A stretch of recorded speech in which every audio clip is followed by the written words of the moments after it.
Could be us. So back to what I was saying. Could be us. What's good, YouTube? Welcome back to another video with your boy Dallas Reactions. You know what I'm saying? I don't know if y'all saw the last video, but my stuff is finally working, bro. The Lord is good, and today I'm reacting to Dymond Flawless. Her apology. Let's see what's going on. Subscribe.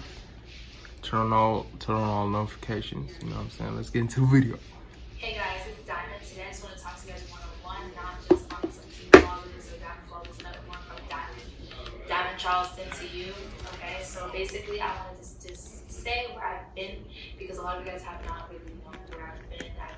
I've been going through it behind the scenes, so I'm just gonna basically come to you guys one-on-one and tell you what has been happening. So before I start the video, I just wanted to say I've been through a lot of traumatic experiences, a lot of PTSD, a lot of things where I've been going through really deep situations. A lot of you guys probably have known that I've been through some of the things that I'll touch a little bit on the surface of things. Yeah. I'm glad you're doing okay. I'm glad you're back. You know what I'm saying? My friends, my family. I'm glad you're back. So yeah, I'm just gonna start out first. So it all started June 12th. I was at Fontainebleau. It's this really nice resort in Miami, and basically what happened was I got into a little situation, a sticky situation. So I went there by myself with my dog Dazzle. So technically not by myself, but I went with my dog. And my security guard for at the time, we're gonna name him Dymond Flawless is 19, right? So Red. Let me know in the comments. Dymond Flawless is 19, right? Going by myself to this club that I was going to go to, which is called King of Diamonds. A lot of you guys heard of it. I actually went to G5 earlier that night, and I spent $900 that night, which was really expensive, at a strip club that I wasn't even supposed to. $900 at a strip club? You spent. But long story short, I was Hicks, no, that's like all your earning money, and you just spit. He wasn't the best 900 at the night, because he actually put in graffiti in a deep drink. So a lot of Mango. have seen this This is good. Right here, where I'm on the pole or like whatever I'm doing. I don't even know what video is out right now. Gatorade need to sponsor me. You know what I'm saying? Sponsor me right now. But yeah, so basically I got roofied, and it makes you hypersexual. So I was on the pole. I am not a stripper. There's nothing wrong with being a stripper. I actually made a lot of money that night, and I gave it to the strippers, not to be like joking about it, but like this is what happened. So that happened, and I gave the money to the strippers, and I like left that club with literally $0 to my name, like nothing to my name. See, yeah, so I like this diamond. You know what I'm saying? I like this chill, nice diamond right here, man. I like that. Until later, because I wasn't even drinking. I was only drinking out of my water. So from what I think happened with my security guard Red is that he put it in my drink, in my water bottle, because he wasn't holding all my things. The reason why I believe this, because the next morning he was like, "Oh, Dymond, like, do you want to go upstairs to your room at the fountain?" What's going on? Like, oh, like talking to me. I was by myself. He's like, "Oh, I know you want to have sex, this and that."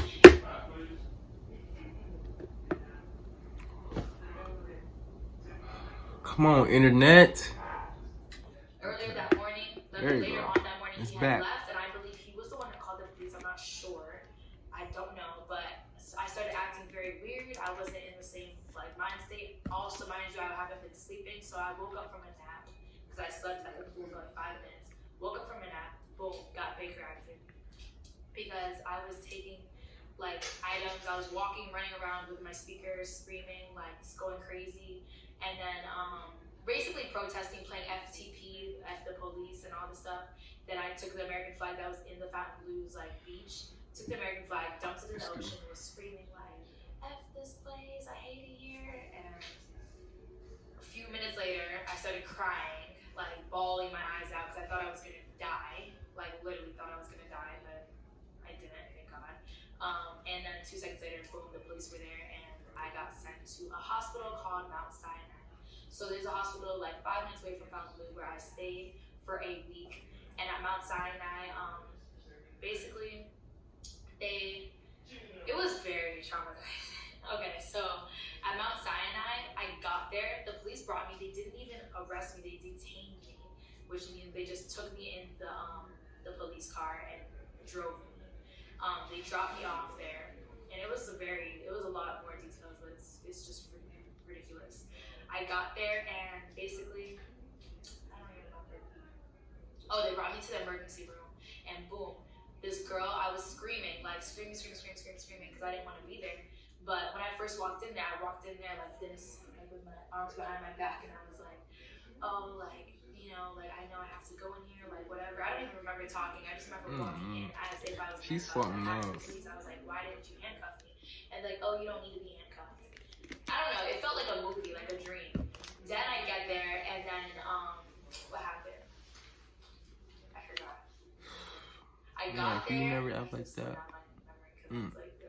you'd have been straight. I got there and they You'd asked me questions. They're like, oh, what's your name? And then straight, I bro. told them my name was Dymond. Things happen, you know what I'm saying? Things So in happen. America, Jane Doe is basically where they don't know your identification. So they Jane Doe'd me because I But didn't yeah, I have like this anything Dymond right here. on me. I was about to say now.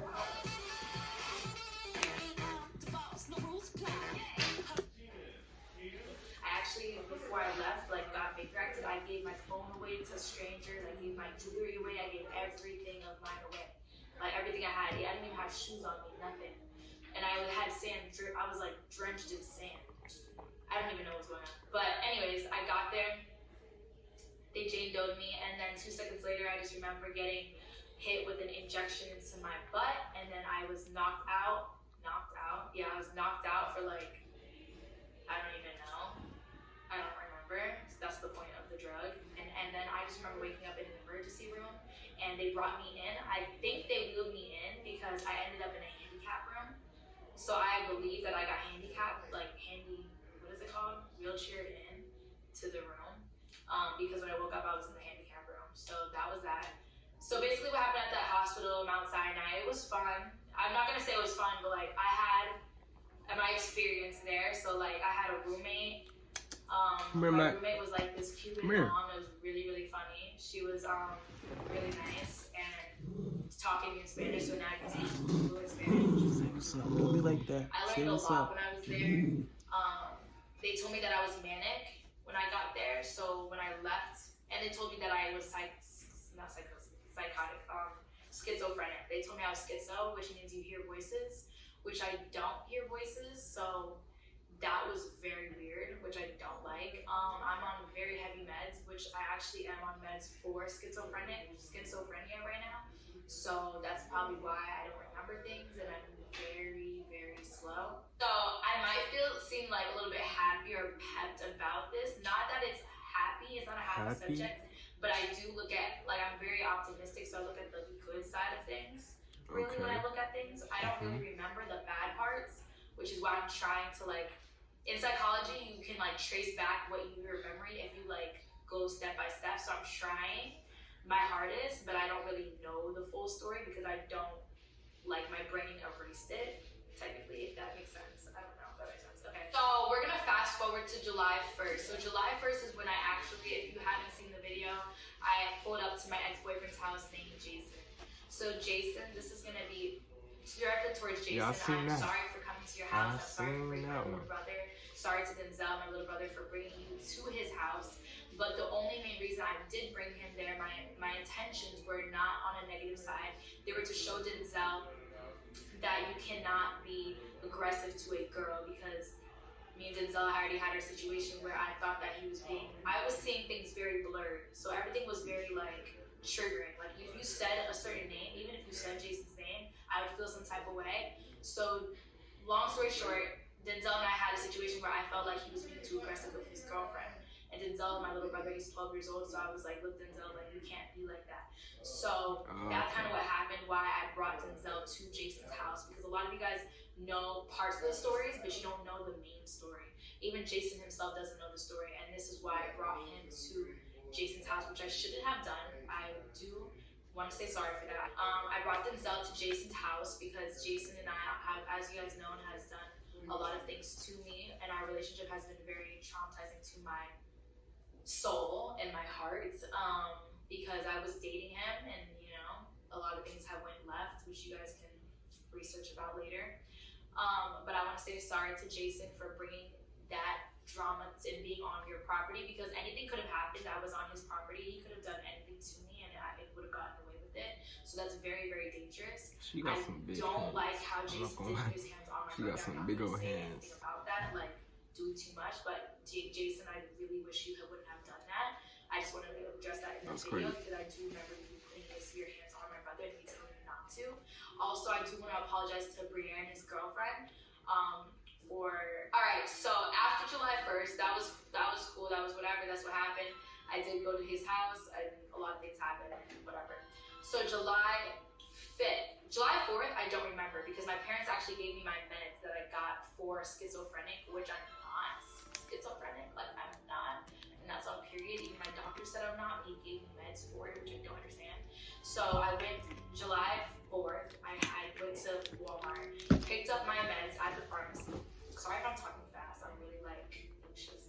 Okay, picked up my meds at the pharmacy, and what happened? I literally passed out for the whole day because I'm allergic to the meds. It's actually called Resveratrol. I'm not on the meds anymore, thank God.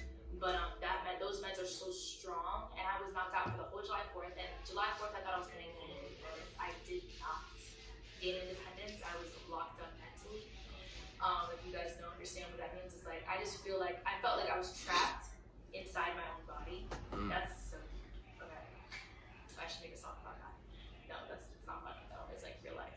Okay, so then July 5th, I went to a hospital. I don't know if you should make a song about that. You might as well just keep it to yourself, okay? Keep it to yourself. The normal heart rate is 120/80. My heart rate was 156/90 or something. Like I was literally having a heart spasm. Like I called the police on myself because my parents at that time took away my phone, took away my laptop, took away all my social media, everything that I have of mine, which is really hurtful because I do have my own place. I do have my own items, so it was very hurtful that I wasn't able to use a phone or use an iPad, which I know why they did it, but like it was very hurtful to me. So I stole my brother's phone, not stole, like snuck my brother's phone while he was sleeping, and I called 911, and I told the police to come get me. So the police came and got me. I ran away from home, and I was having an anxiety attack, a panic attack. Once the police came, I almost passed out, and the police were asking me questions, and I told them, you know, my situation with my parents, and Then the ambulance came to get me, and they brought me to Delray Medical Center, Fair Oaks Pavilion, where I stayed for 2 weeks straight. So I got Baker acted again. 2 weeks straight? The police asked me when they got to me, they said, Dymond, do you either want to go with us or do you want to go with the paramedics? I chose to go with the paramedics, of course, because I am EMR certified and I love paramedics. Like, I love them. They really saved my life, and they actually knew me from YouTube, which was really crazy. But anyways, that's beside the point. Sorry, y'all. Like, I don't know what happened right there, but I'm back. Okay, I'm back.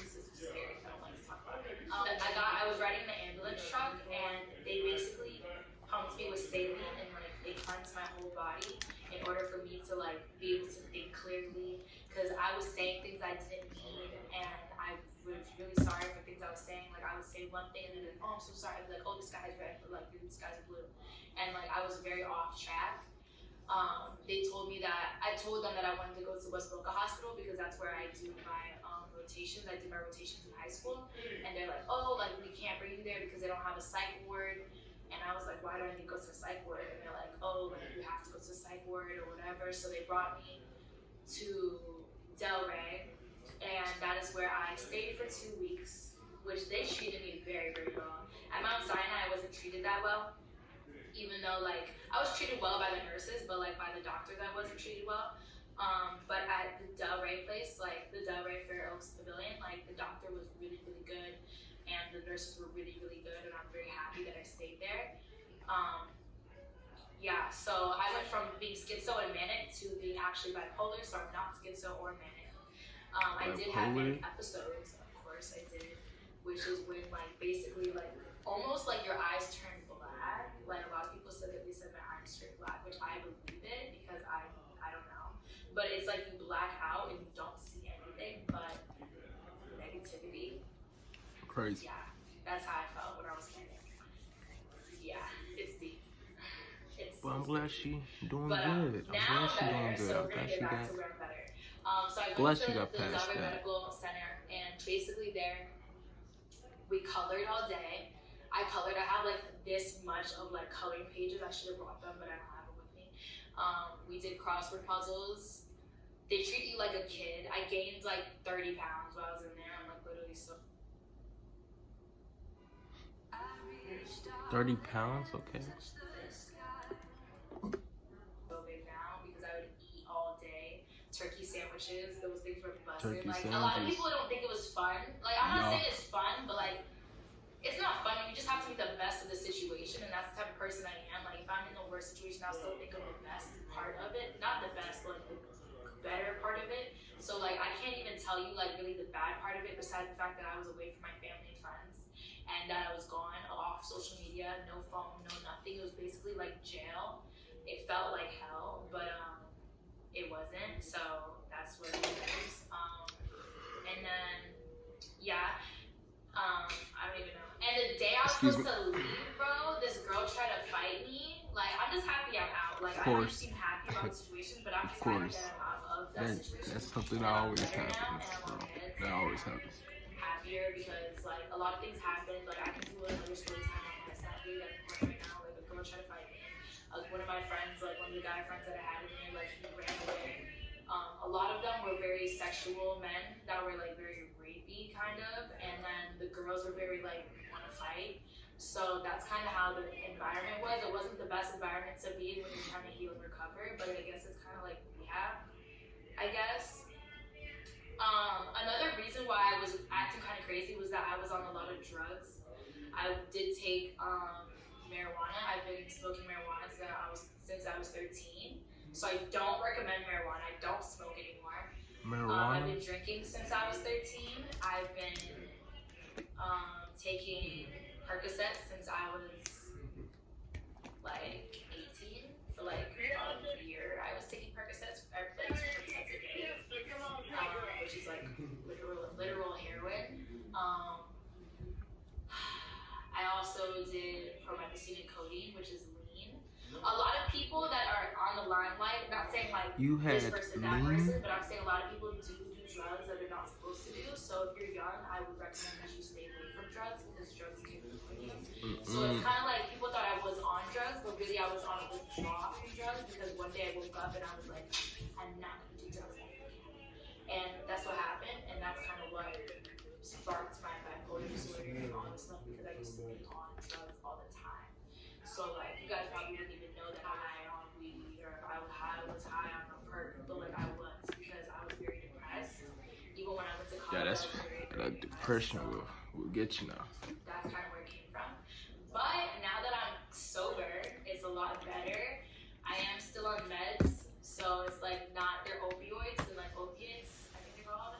But that's for like Opioid? I think I heard that prescription before. drugs. So I am also like just trying to figure out like find myself. Like I feel like everyone's trying to find themselves right now. It's 2020 where like 2020, the year 2020 is like having a 2020 vision is what I see like, where you can see life super clear and differently. But basically I wanted to just move forward on into the video. So I do want to say sorry to Gio, as also known as Smooth Gio. You guys know Smooth Gio.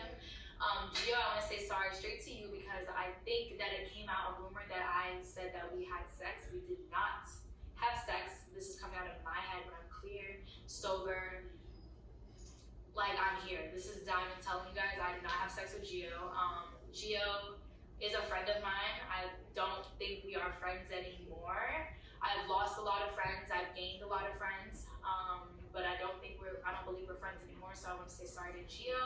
And if you do want to rekindle our bond, you have my number. I've tried to talk to him many times, but he hasn't answered. So I don't really recall what has happened in the past. Like I said, brief psychosis, but yeah, I just want to say sorry to you, Gio. What actually happened, like I just talked to my lady, and what actually happened was that I was at Jason's house and I said something along the words like, oh, like, you know, if you want to keep talking crap, like Gio will do something with me, right? And Jason was like, oh, so you had sex with her? Oh, you had sex with her?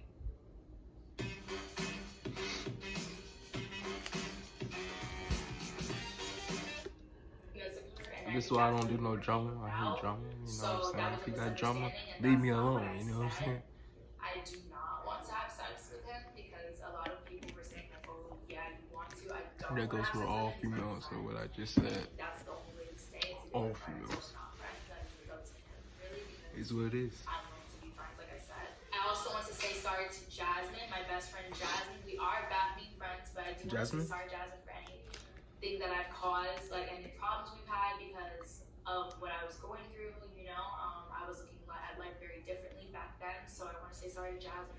We've been friends since I was in 5th grade, so like it's kind of hard to not have a friendship for that long. I also want to say sorry to Natalia. We are friends again as well, but I do want to say sorry publicly and like very more formal that I'm sorry, Natalia, for anything that I've ever done to you or said badly to you because I did not mean it. I also want to say sorry to Tristan, also known as Whip Productions, for anything that I've said to him. Or Dang, Dymond. Dang, Dymond. Which is not good. So I'm very sorry to you, Tristan, and I wanted to say it sincerely, and personal, and seriously. I also want to say sorry to 4 people? Shanice, 5 people my now? hair person, Shanice Glam Room. Thank you, Shanice. That's 5 people right there, Dymond.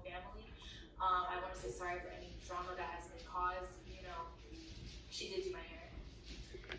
But I do want to say sorry to Shanice for anything that I've caused, any problems and drama, because I know there was drama between us as well. So I do want to say sorry for that. I want to say sorry to Mahari, also known as Dymond 6 on people? Instagram. This was my ex-boyfriend. I did say things that I did not mean about him. Those were my vision was very unclear and very busy-minded, so I was thinking about doing too much, I was working too much, and I was saying too many bad things that I was not supposed to say, that did not ever happen. So I do want to say sorry to him. I also want to say sorry to my neighbors from my actual neighbors. I do want to say sorry to you guys because I know that I said things that I also did not mean about you guys, so I'm very, very sorry for that. And last but not least, I want to say sorry to my fans and my family. So thank you guys for Team Flawless for being there for me still. I really appreciate it during these hard times. And then also my family, my mom, my dad, my brother. My mom, I'm sorry, Mom, for disappointing you as a daughter, and Daddy as well. And Denzel, my little brother, I'm sorry for disappointing you as a big sister, because I know that I should be a lot more. You guys just know me for who I am. You know what I'm saying? Like people know me. You guys all know me. Like if you know me from Dymond Beauty, if you know me from back then, you guys know who I was and who I'm getting back to being. It's just that when I changed my name and I started doing more things and growing up on social media, it's kind of hard for me to grow up on social media because it's kind of hard for anyone to grow up on social media because you really make your mistakes in the limelight. So I do want to say sorry for that. Moving forward on to the new Dymonds Flawless, I am working on a Dymonds Flawless vlog channel. I'm also working on myself. So within myself, working on myself, I'm going to be working on new videos on YouTube. And no drama. I don't want to have no drama. I don't want to have no baby mama drama. No nothing, no boyfriend, this, that. Just more like friends, family, very positive vibes. I just wanted to tell you guys that my content, Team Flawless content, Dymonds Flawless is new content. It's going to be very positive, very high energy, and very much more like who I am. So I just wanted to say that before I move on to cutting this video off. So I hope you guys all enjoy it. Thank you guys for being here with me, and Team Flawless for life. I will see you guys in the next video. Bye. Road to 2 million.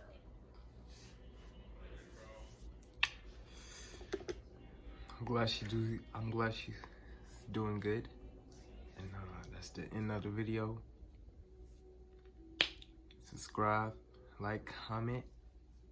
Make sure y'all share this video with your friends and family, and I'll see y'all in the next video. Peace.